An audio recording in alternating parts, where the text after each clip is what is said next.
раздражает этот звук, надоело слышать его от себя или окружающих, тогда смотри это видео.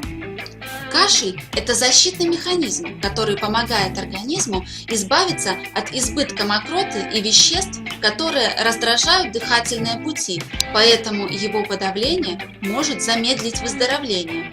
Кашель бывает сухой и продуктивный, с отхождением мокроты. Для сухого кашля используются средства центрального или периферического действия.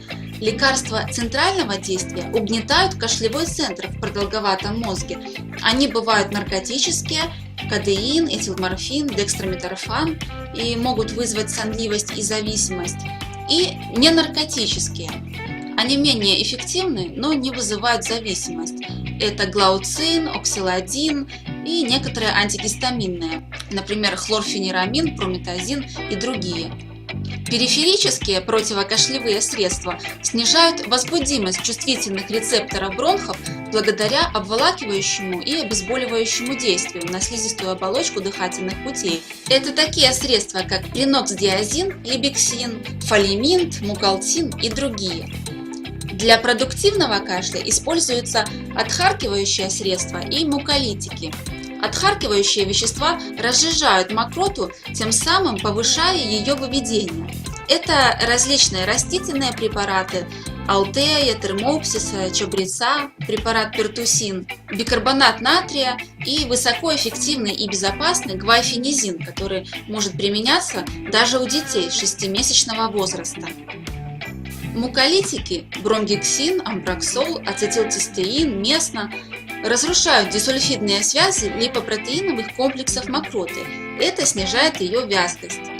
Очень важно выбрать правильный тип лекарства для твоего кашля, чтобы избежать риска его ухудшения.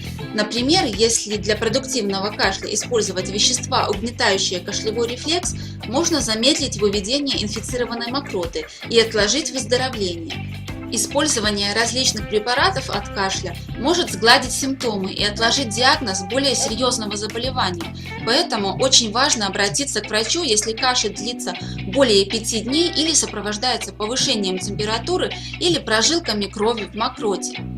Существует множество лекарств для лечения простуды. В основном они содержат парацетамол или аспирин вместе с псевдоэфедрином, антигистаминными и иногда кофеином. Часто дозы каждого из этих ингредиентов слишком малы, чтобы оказать какую-либо пользу. Нет научных доказательств тому, что витамин С помогает ускорить выздоровление. Цинк, однако, может быть эффективным в этих целях.